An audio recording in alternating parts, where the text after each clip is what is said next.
Assalamualaikum warahmatullahi wabarakatuh, anak-anak sekalian yang berbahagia. Semoga kita selalu diberi kesehatan dan juga semoga kita selalu bahagia.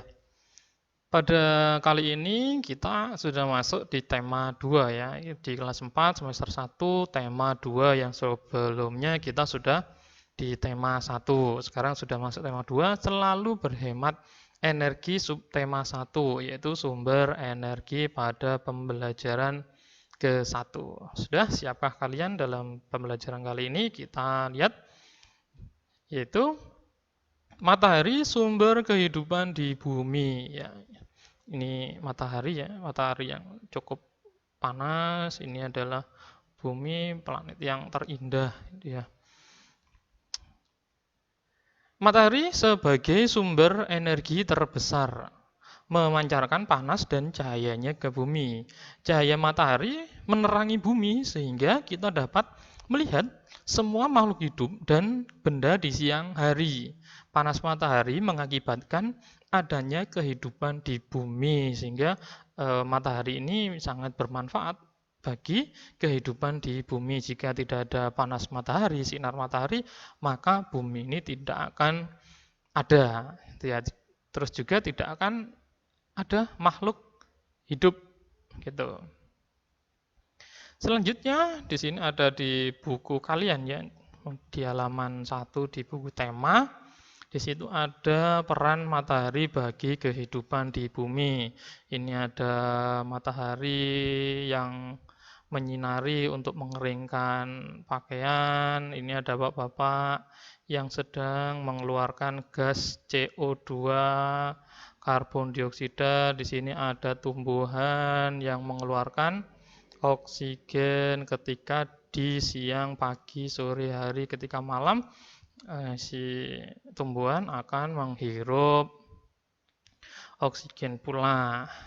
Terus di sini ada anaknya yang sedang berjemur di pagi hari, gitu ya. Nomor 1, apa yang diceritakan gambar tersebut? Yaitu seorang ibu yang menjemur pakaian dengan memanfaatkan panas matahari. Ini ada ibu yang memanfaatkan. Terus ada seorang pria yang berolahraga di ruang terbuka. Ini tempat terbuka, udaranya sangat sejuk di pagi hari karena banyak oksigen. Manusia dapat menghirup oksigen yang dihasilkan tumbuhan lalu mengeluarkan karbon dioksida. Ini dikeluarkan, dihirup, jadi ada pertukaran gitu. Selanjutnya di nomor 2, berdasarkan gambar, dapatkah kamu menyebutkan apa saja manfaat matahari bagi keluarga tersebut? Mengapa demikian? Kemukakan alasanmu. Di sini berdasarkan gambar di sini untuk mengeringkan pakaian. Alasannya apa? Karena matahari mengeluarkan energi panas yang dapat mengeringkan benda yang basah, termasuk pakaian. Pakaiannya dicuci basah, ada sinar matahari sehingga menjadi kering. Sinar matahari untuk fotosintesis. Ini untuk fotosintesis buat tumbuhan. Dari fotosintesis itu akan menghasilkan oksigen. Oksigen inilah yang akan dihirup oleh manusia. Nah, di sini ada 3 manusia. Sinar matahari pagi juga bermanfaat untuk berjemur atau menghangatkan tubuh, apalagi untuk balita ya, untuk balita agar bayu mampu memperoleh vitamin D dari sinar matahari. Ini namanya Bayu, berarti anaknya cowok ini ya. Namanya Bayu karena di pagi hari itu mengandung vitamin D. Apalagi kalian itu ya, kalian juga harus berjemur, olahraga di pagi hari karena sehat ya. Di nomor selanjutnya, apakah kamu dapat menyebutkan contoh kegiatan lain tentang manfaat matahari? Di sini ada manfaat matahari bagi kehidupan kita sehari-hari. Di sini cahaya dan panas matahari digunakan untuk sumber energi panel surya. Biasanya kalian menemui di lampu merah atau di atasnya gitu ya. Karena ini dapat mengubah energi matahari menjadi energi listrik. Gitu, dimanfaatkan menjadi energi listrik. Mungkin di kelas 3 sudah pernah belajar tentang energi alternatif.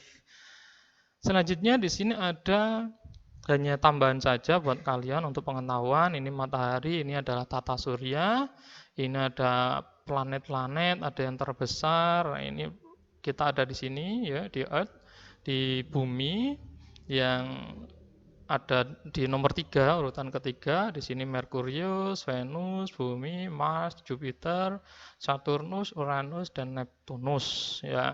Terus di sini perlu kalian ketahui, hanya tambahan saja, ada 6.000 derajat Celcius. Itu adalah di luar ini. Panasnya matahari di luar saja itu sekian derajat Celcius. Ya, kita harus bersyukur kita ditempatkan dari matahari ke bumi ini tidak terlalu jauh dan tidak terlalu dekat. Andaikan kita terlalu dekat, maka kita akan merasakan panas. Sekarang saja kita di antara kurang lebih 35 derajat, 36 gitu ya di bumi, itu kalian sudah merasakan gerah panas. Apalagi semakin dekat, itu tambah panas lagi. Nanti tambah jauh juga kita tidak akan terkena sinar matahari lebih. Jadi kita patut bersyukur karena sama Tuhan, sama Allah kita diberi jarak yang cukup dari matahari. Peran matahari bagi kehidupan di bumi ini penjelasan. Ya, seiring dengan perputaran bumi pada porosnya, matahari membuat terjadinya siang dan malam. Di sini perputaran bumi pada porosnya sehingga terjadi siang dan malam. Terus seiring dengan kemiringan posisi bumi saat melakukan revolusi, apa revolusi? Ya ini mengakibatkan terjadinya 4 musim di belahan bumi utara selatan, yaitu panas, gugur, dingin, dan semi. Ya, ini hanya penjelasan biar kalian bertambah ilmunya tentang sains. Berperan pada siklus perputaran air hingga terjadi perubahan cuaca. Ini berperan siklus perputaran air karena matahari itu nanti akan mengeringkan, memanaskan bumi sehingga adanya siklus air seperti di kelas 3 ada menguap, terus terjadi di atas ya titik-titik uap air menjadi awan berputar seperti itu. Semoga kalian masih ingat ya. Di sini jadi mendung, panas, akhirnya jadilah hujan, siklus air. Berperan pada proses terjadinya awan hingga terjadinya hujan yang membasahi daratan hingga semua tumbuhan di daratan dapat bertahan hidup. Nah, berarti ini ada hujan sehingga tumbuhan dapat bertahan hidup. Air hujan yang tersimpan di tanah juga dimanfaatkan hewan, manusia untuk berlangsung hidupnya. Ini untuk kebutuhan sehari-hari si hewan dan manusia. Selanjutnya adalah berperan pada proses fotosintesis sehingga semua tumbuhan baik di darat, di laut dapat hidup di darat, di laut dapat hidup, berkembang dan membuat cadangan makanan untuk dikonsumsi hewan dan manusia. Fotosintesis berarti ini untuk tumbuhan agar bisa dikonsumsi untuk hewan dan manusia. Panas matahari mengakibatkan perbedaan suhu udara yang memicu terjadinya angin. Nah, tiupan angin, ini salah ya. Tertiupan angin kemudian juga dapat dimanfaatkan sebagai sumber energi. Ada suhunya, setelah itu ada memicu terjadinya angin. Angin ini dijadikan sumber energi alternatif. Ya. Kita lanjut. Panas matahari mengakibatkan air laut menguap. Lah ini siklus air tadi ya. Peristiwa ini dinamakan proses pembuatan garam. Berarti air lautnya dimanfaatkan, dipanaskan airnya sehingga terjadi gumpalan-gumpalan jadi garam yang sering kita konsumsi. Cahaya dan panas matahari digunakan sumber energi panel surya. Ini panel surya yang mengubah cahaya matahari menjadi listrik. Cahaya matahari di pagi hari juga membantu proses terjadinya nih di pagi hari ya. Di pagi hari ini terjadinya vitamin D berguna bagi pertumbuhan tulang pada anak-anak. Jadi kalian jika ada olahraga sebaiknya hendaknya kalian di pagi hari di tempat yang panas gitu. Peta pikiran.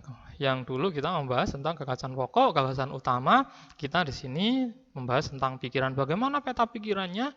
Dia ya seperti inilah peta pikiran. Ya, di sini namanya siapa, kelas berapa, matahari, sumber kehidupan. Ini gambarnya matahari, bebas kamu gambar matahari yang bagaimana, bebas. Terus terjadinya siang dan malam. Ini terjadi siang dan malam. Terus di sini hujan, terjadi yang namanya siklus air. Di sini terjadi fotosintesis. Di sini untuk kehidupan manusia ini menghasilkan susu. Ini juga menghirup manusia oksigen dan CO2. Terus di sini untuk kehidupan di laut ya. Di laut juga butuh namanya sinar matahari, ini memacunya angin, bisa dimanfaatkan kalian untuk bermain layang-layang. Ini adalah menerangi bumi, ya, buminya diterangi oleh matahari. Ini adalah peta pikiran sambil kalian menggambar dengan bebas. Selanjutnya jagung bakar. Nah, ini sangat enak sekali jagung bakar, apalagi dimakan ketika malam hari. Sebagai sumber daya alam, jagung banyak dimanfaatkan oleh penduduk Indonesia. Salah satunya adalah dengan mengolah dan menjualnya. Jagung diolah, dijual, karena banyak sekali ya. Apalagi orang Jawa, jagung dimanfaatkan kadang buat bakar jagung, ada bedel jagung gitu ya. Terus juga sayur gitu ya, banyak sekali jagung itu kadang dijadikan pizza, campurannya pizza gitu ya. Apa yang terjadi apabila permintaan terhadap jagung tinggi, permintaannya tinggi? Mau beli di sana ndak ada karena permintaannya tinggi. Maka apabila permintaan jagung tinggi, konsumsi jagung itu banyak, maka jumlah jagung yang ditawarkan penjual akan naik ya, harganya akan naik ya. Terus konsumen beralih ke barang pengganti jagung sehingga akan terjadi kelangkaan, harga naik. Mungkin cari dulu enggak ada di Indonesia sehingga harus mengimpor ya, mencari jagung dari luar negeri. Setelah itu enggak ada, akhirnya dinaikkan harganya biar tidak terlalu banyak konsumsi jagung sehingga diganti dengan makanan yang lain. Apa yang harus dilakukan agar permintaan terpenuhi ini? Agar permintaan terpenuhi maka perlu menambah pasokan jagung ya. Caranya memperluas lahannya diperluas, terus produksi pertanian jagung yang ada di Indonesia, terus impor jagung dari negara lain. Demikian. Indonesia sebagai negara kepulauan memiliki kekayaan alam yang sangat berlimpah. Kekayaan alam tersebut terdiri atas sumber daya alam yang tidak bisa diperbarui, tidak dapat diperbarui, yaitu minyak bumi, batu bara, bahan tambang, bahan alam. Terus selanjutnya bahan alam yang bisa diperbarui, ini tadi tidak diperbarui. Yang bisa diperbarui ini adalah matahari, air, angin, kekayaan laut, hasil pertanian, hewan peternakan, hasil perkebunan, itu dapat diperbarui. Indonesia sebagai negara kepulauan dengan garis pantai terpanjang di dunia, memiliki kekayaan laut yang luar biasa jumlahnya. Jadi Indonesia memiliki 2/3 bagian itu yaitu berupa perairan. Sehingga di Indonesia banyak sekali ribuan jenis ikan, karang, hewan laut lainnya terdapat di perairan Indonesia. Sehingga disebut ibu kota ikan dunia. Katanya Bu Susi, Menteri Perikanan, tenggelamkan dulu gitu ya. Indonesia yang terdiri atas ribuan gugus pulau. Ribuan gugus pulau berarti di Indonesia ini banyak sekali pulau-pulau yang terletak pada garis khatulistiwa. Membuat negara kita sangat kaya akan jenis tumbuhan. Indonesia ini dilewati oleh garis khatulistiwa sehingga kita harus patut bersyukur karena sangat kaya akan jenis tumbuhan, buah-buahan, sayuran, tanaman odat, dan banyak lagi yang lainnya. Indonesia juga memiliki hutan tropis yang kaya akan pohon berkayu. Hutan tropis, pohon berkayu, sehingga hutan dengan ribuan jenis hewan di dalamnya. Hutannya banyak, otomatis hewannya juga banyak. Oleh karena itu kita pernah disebut dengan paru-paru dunia karena banyak sekali tumbuhannya.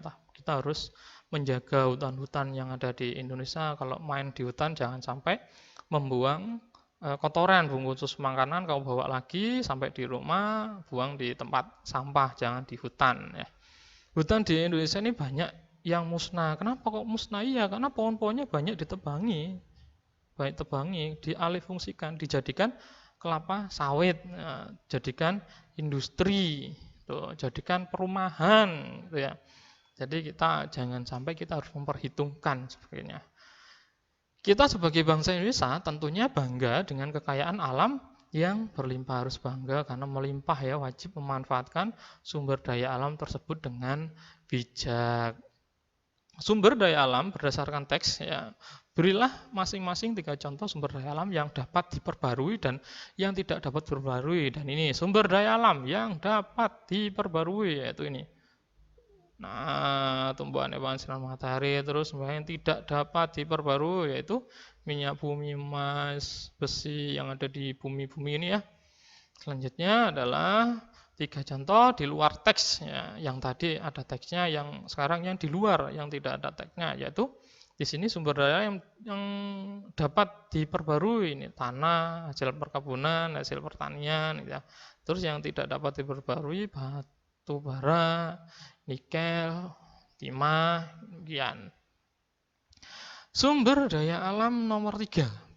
Berikanlah contoh kegiatan ekonomi yang memanfaatkan kedua sumber daya alam tersebut. Wow, banyak sekali nih ya. Contoh kegiatan ekonomi. Yang pertama adalah ini kegiatan di bidang konstruksi untuk pembangunan perumahan. Ya, sumber daya alam kayu-kayunya itu ya. Terus ketika membangun rumah kita membutuhkan semen, pasir. Nah, ini butuh ya.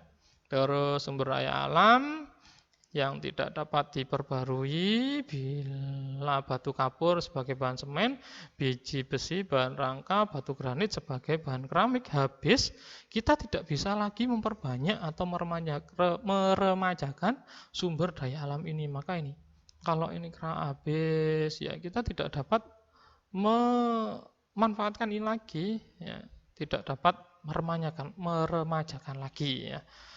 Membangun rumah juga memerlukan kayu untuk pintu, untuk jendela, gitu ya, macam-macam ya.